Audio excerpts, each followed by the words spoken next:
Hola mis amigos, we're making sous vide barbecue chicken.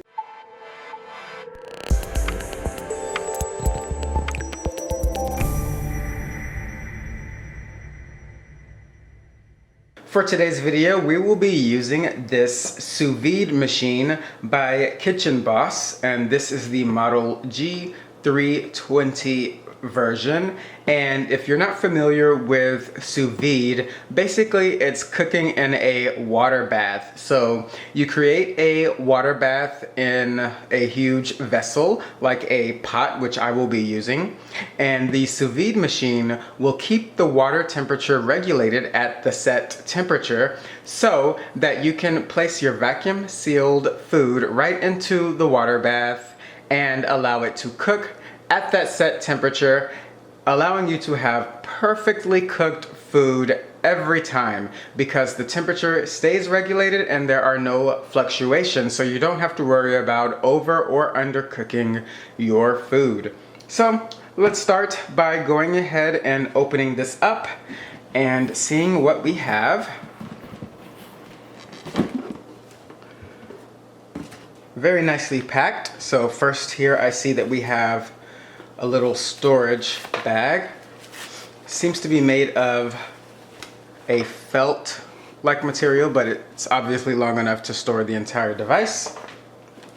Here we have some vacuum sealer bags that they supply in case you don't have any already.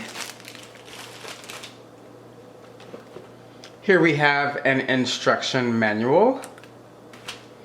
And we have a recipe book. And I totally appreciate this recipe book because it is hard covered, and you really don't get many devices with a hard cover book of any kind. So this is absolutely amazing because it's going to last quite well, and it's very beautifully put together from what I can see. Here we have a New York steak. I definitely do plan to make this recipe as well in the future, so there's probably going to be another video regarding this device when I make the steak, but today we're going to be making chicken. So we do seem to have quite a bit of recipes to choose from, and again, very beautifully put together. So ooh, this lamb looks fantastic. And let's go ahead and get to the device. So here it is. And there is our cable there.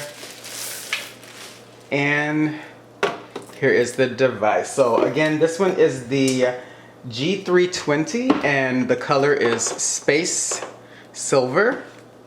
And here's the top here of our control panel that we're going to be working with.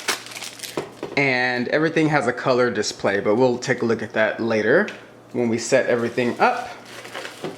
And this looks like it's going to be the mounting clip. Yep, so this is where we're going to put the sous vide machine in and mount it to our vessel, which again, I will be using a pot. So we are definitely going to be using that. And that completes everything in the box. So what we have next, oh, I also forgot to mention that obviously this is very sturdy. This is stainless steel here, so we don't have to worry about any kind of quality issue. This feels very high quality. And of course it is waterproof, but not just the part that's going to be submerged. The entire device is waterproof, and it has the same, there it is, it's IPX7. I don't know if you can see that. Let me get this to focus for you. Come on. There we are. IPX7 is the waterproof level here of the entire device. So you don't have to worry about it shorting out or anything crazy if it gets wet. Of course, you don't want to purposely submerge it, but if it does, you should be okay. It has the same level of waterproof as the current iPhone devices. Okay. So now we're going to, again, we're going to be making some barbecued chicken. So I'm going to set all of this aside and we're going to start preparing our chicken so that we can start the sous vide process. Okay, so we are back and ready to prepare our chicken. So I am using chicken drumsticks, also known as chicken legs. And I have 2 pounds of drumsticks, but I am going to work with half of that right now. So for me, that's a total of 6 drumsticks, but we're going to start with 3 because this is a test recipe. I want to make sure everything goes smoothly, and because we're going to be vacuum sealing a liquid marinade, I don't want to overcrowd my bag. And I need to use a smaller bag because my pan is not too big. So all of those reasons are why we are only just using 3 for now, but I will go ahead and make the other 3 later once I figure out that the recipe is working the way that I want it to work. So here with our 3 drumsticks, I have seasoned it with just some garlic powder and black pepper. And we are just going to add this into a vacuum sealed bag. I've already sealed the bottom end of this bag. So we just have the one open end at the moment. And we're just going to add our chicken right to it. And my bag definitely looks oversized.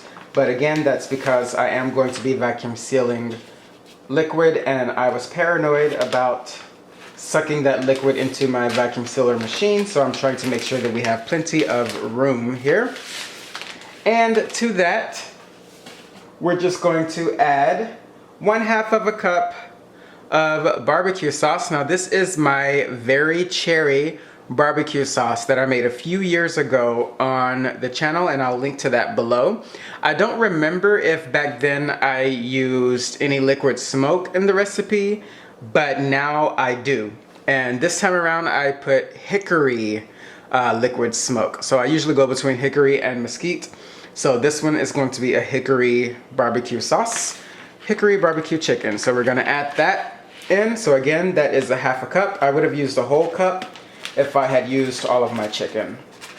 But this 1/2 cup even looks like more than enough for these 3. Okay. And I'm just going to massage that a little bit to kind of coat everything before we vacuum seal. So that's what we're looking like, and that's the head space that we have in our bag. And I'm going to go ahead and vacuum seal this now, and I'll let you know how it turns out. So we will be back once I've sealed this bag, and hopefully no liquid will be sucked into my machine.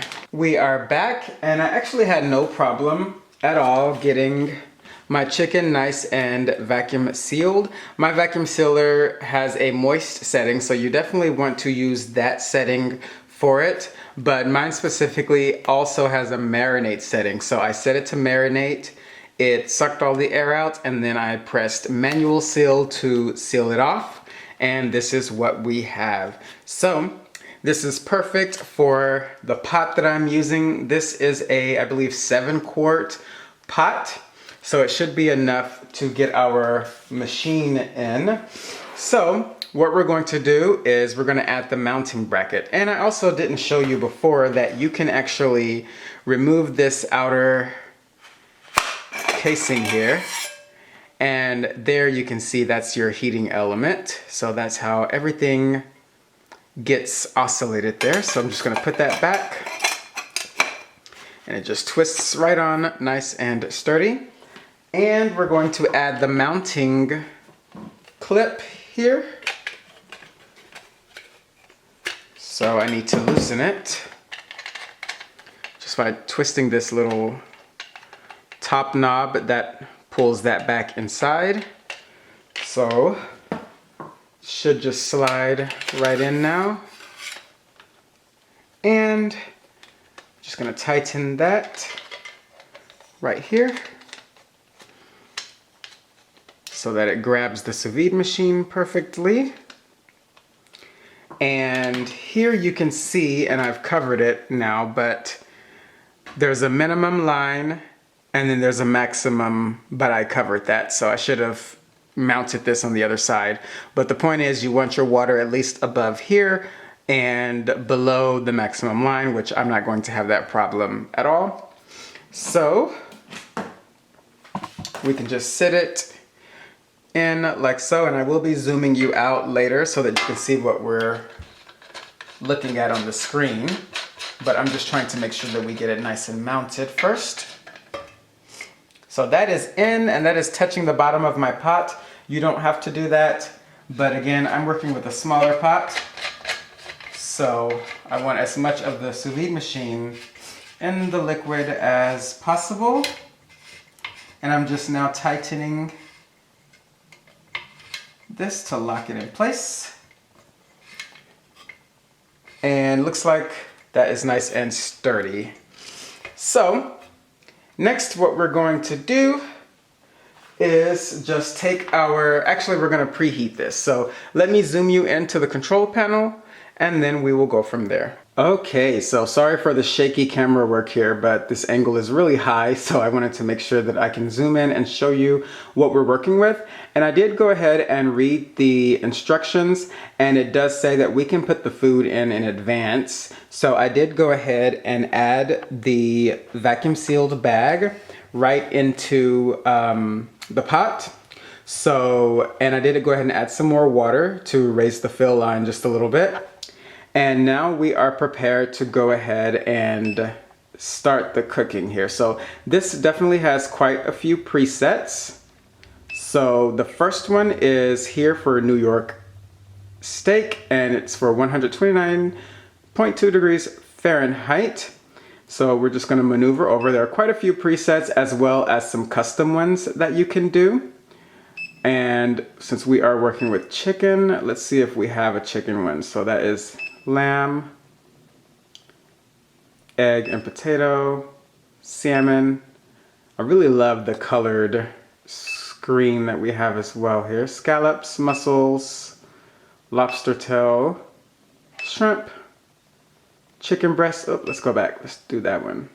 That's a little low though for chicken breasts. We are actually working with dark meat. So we're going to press set and see if we can change that. There we are. So I'm going to go for, oh, and it goes up in tenths of a degree. So you really have full control here. I'm gonna go all the way up to 160 degrees. Slowly but surely here. I love that you can really get precise with this to the 10th of a degree. So bear with me one moment. There we are. 160 exactly is where we're going to work with for this. And let's press set again and see if we can change the time. There we are. And we're going to let that go. Okay, and it goes up in 1 minute increments for the time. So I'm going to 2 hours exactly, and we'll see if that gives us what we're looking for. So 2 hours at 160 degrees Fahrenheit, and I believe we press the on-off button, and it is working. And you can see here that the oscillation is beginning, so it's starting to set the temperature. And you can see on the screen the temperature going up. So once that temperature is reached, I believe that is when the timer will start to count down, and we should have some nice sous vide chicken. We are back, and as you can see, we are almost to temperature. We're at 157 out of 160 right now. And I just wanted to show you, we're starting to steam the camera a bit, but I wanted to show you what happens once the temperature is reached. I'm assuming that that is obviously going to start our countdown timer. And this thing heats up pretty darn quickly. I do have to say that once it reached about 130 degrees Fahrenheit, it did start to slow down, but it got to 130 pretty darn quick. I think it's been about, I don't know, 7 to 10 minutes or so. And there it is. So we're at 159.7, but the timer did go ahead and start. Not sure why it's not at 160 exactly before it started, but close enough. And I have to say that this machine is super quiet. It's actually oddly soothing to me. I could take a really good nap to this sound. And unfortunately, my refrigerator just turned on and started its cycle, and that is actually louder than this device. So if you're someone who really doesn't like a lot of noise with your appliances, you won't have to worry about this for this device. So I can see now just from looking at the chicken, it is definitely starting to cook. Oops, sorry about that steam there. And all we have to do now is just wait for the time to finish, and then we will see how our chicken turns out. Now, what you can do whenever you're sous videing proteins, you can go ahead and do a sear after it is done. So you can sear it on the stove. I'm just gonna let you know in advance that I'm not going to be doing that because I don't want to add any extra heat to this, and it's just me. I don't really care about how it looks, and I don't really care about the crispy outside or anything like that, but I just want you to know that the option is there. I am probably just going to brush this with some more barbecue sauce when it's done and then give it a taste, because again, I want to see how the sous vide cooks on its own, and I want to kind of determine if 160 is the temperature that I would be using in the future for my drumsticks. So we will see you in a couple hours when this is done, and we will see what we have. Another quick note I forgot to mention, I am working on my countertop, so make sure that you have a trivet or some sort of cloth to protect your counter. You can, of course, just put your pot on the stove and do it there and connect your sous vide machine if you have an outlet nearby, but I specifically wanted to do it on the countertop to show you that we are doing some nice countertop cooking. So now I will see you guys in a couple hours. We are back and 2 hours has elapsed. I am sure that there's probably some sort of audio cue to let us know that it is done, but I wasn't here for that. So the bottom line is it does go ahead and turn off. So it does not keep heating the food after the time that you have set. I also did peek at it a few times during the cooking process and noticed that it definitely was regulating the temperature. I believe the highest that I saw it go was about 160.2 Fahrenheit. So it definitely did what it was supposed to do to make sure that the water stayed in even 160 degrees. So I am pulling our bag out for the first time, and that's what the chicken looks like. This is very hot, but it looks done. So I am going to go ahead and cut this open and plate this, and then we will find out if this worked out for us. So we'll be right back. Okay, so we are back, and this is what we've ended up with. So just a reminder, we went at 160 degrees Fahrenheit for 2 hours, and I chose that temperature and time because I wanted it to be done, of course, but still be nice and juicy and tender. So you want to adjust your times and temperatures based on how you want it to turn out, but the bottom line is you want it to be done. And one thing to also consider when you are working with a lower temperature, although the meat will be done, it may have a little bit of a pink hue to the meat when you are using the sous vide method, but do not worry about that. It is done. You just want to make sure your juices are running nice and clear. So with that being said, let's go ahead and take a look and see if it is done. So I think I'm going to go with the biggest piece, which is probably here. And of course, just pulling the skin back here on the surface, that is obviously done. But I'm gonna break right into it to the bone. And that is extremely done. No worries there. Down to the bone, you can see that that is done. So let's have a taste. I'm gonna go for one of the inner pieces. Oh my God, it's so tender. This is exactly how I like my chicken. cooked. Oh my gosh, that is so good. And I specifically went for a piece that was closer to the bone, and the flavor is all in there. And I didn't even marinate this. It didn't sit in the sauce for long at all. I put it pretty much straight in after vacuum sealing. Whew, that is so, so good. So definitely highly recommend. I will definitely be using this method for sure for the chicken legs, especially if you have the time.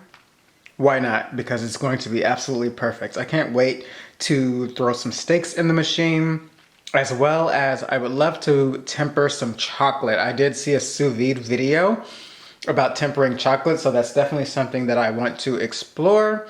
So definitely keep your eyes open because we are going to be making a sous vide playlist for sure. Special thanks to KitchenBoss for sponsoring this video. And although this video is sponsored, I do have to stress that I cannot get over how fantastically cooked my chicken was. I'm telling you for a fact, if you haven't tried sous videing, you should definitely check it out because the chicken was cooked perfectly throughout, exactly the way that I want it. Not too overcooked, but of course, cooked just right so that you don't get sick. So definitely check out KitchenBoss's sous vide products. I will have a link in the description box below for you to check it out. They also have a vacuum sealer as well if you don't have one of those. So that would be a perfect combination to buy together. Again, all of the details will be below and I will see you in our next video. Sous vide barbecue chicken. Enjoy, and I'll see you at the dinner table.